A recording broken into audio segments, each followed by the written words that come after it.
ആ ഹലോ. ഓ ലതയുടെ അമ്മയല്ലേ? വളരെ സന്തോഷം വിളിച്ചതിന്. ശരി, ലത കുട്ടികളെ കൊണ്ടുവരാൻ സ്കൂളിൽ പോയിരിക്കുകയാണ്. ആ, മകൻ വരേണ്ട ടൈമായി കേട്ടോ. ഓഫീസിൽ നിന്ന് വരേണ്ട ടൈമായി. ഇപ്പോൾ വരും. വന്ന ഉടനെ ഞാൻ വിളിക്കാൻ പറയാം കേട്ടോ. അതെയാ, എനിക്കറിയില്ലല്ലോ. ഒന്നും പറഞ്ഞില്ല, ഒന്നും അറിയില്ല. ശരി, അവൻ വരട്ടെ, ഞാൻ നോക്കട്ടെ, ഞാൻ പോയി നോക്കാം. ഡാ,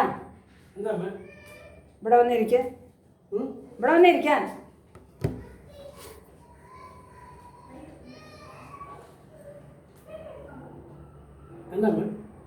നീ അമ്മായിയമ്മയുടെ വീട്ടിൽ പോയിട്ട് വന്നു അല്ലേ? ഊട്ടിക്ക് പോവാന്ന് എൻ്റെ അടുത്ത് പറഞ്ഞിട്ട് അമ്മായിയമ്മയുടെ വീട്ടിലാണ് പോയിട്ട് വന്ന്. മേട്ടുപാളയത്തിലെ ഊട്ടിയിൽ നിന്ന് വരണ വഴിയാ മേട്ടുപാളയം. അതെനിക്കറിയാം. അപ്പോൾ അവള് പറഞ്ഞു വീട്ടിൽ പോയിട്ട് പോവാണ് പറഞ്ഞു. അത് എന്നോട് പറയാൻ പാടില്ലെന്നുണ്ടോ? അപ്പോൾ ഞാൻ പോയിട്ട് വന്നു. ശരി, അവളെ പറയാന്ന് വിചാരിച്ചതാ. പിന്നെ ഓഫീസിൽ പോകുന്ന തിരക്കല്ല, അത് മറന്നു. ശരി, അത് വിട്. നീ ബൈക്ക് വാങ്ങിച്ചോ? ഞാൻ മേടിച്ചിട്ടില്ല ബൈക്ക്. അവളാണ് അവളുടെ അമ്മയോട് പറഞ്ഞു ഓഫീസ് പോകണ ബുദ്ധിമുട്ടുണ്ട്, അതിനാൽ ഒരു ബൈക്ക് വേണമെന്ന് പറഞ്ഞുകൊണ്ടിരുന്നത്.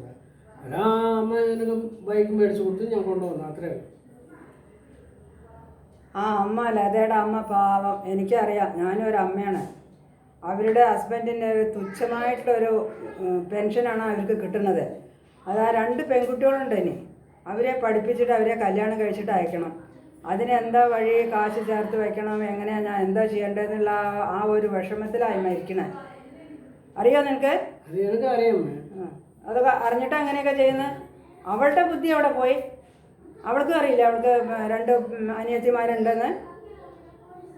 അല്ല, ഓരോരോ പ്രാവശ്യം പോകുമ്പോൾ ഓരോരോ സാധനം വാങ്ങിക്കൊണ്ടിരുക. എന്താ ഇത്? ശരി, അത് വിട്. കഴിഞ്ഞ കൊല്ലം ദീപാവലിക്ക് നിങ്ങൾ എവിടെയോ ടൂറിന് പോകാമെന്നും പറഞ്ഞ് പോയി. പിന്നെ അമ്മായിമ്മയുടെ വീട്ടിൽ പോയി വന്ന് ഒരു ഫ്രിഡ്ജ് എടുത്തുകൊണ്ട് വന്നു. അതേ ഞാൻ പറഞ്ഞിട്ടില്ല മേടിച്ചതേ. അവളോട് അമ്മയോട് ചോദിച്ചു, അവൾ മേടിച്ചു കൊടുത്തു, കൊണ്ടുവന്നു, അത്രേ. അവൾക്കും ഇല്ല ബുദ്ധി, നിനക്കും ഇല്ല ബുദ്ധി, രണ്ടാൾക്കും ഇല്ല. മനസ്സാക്ഷി ഉണ്ടോടാ നിങ്ങൾക്ക് 2 പേർക്കും? ഒരാളുടെ ബുദ്ധിമുട്ട് അറിയാതെ.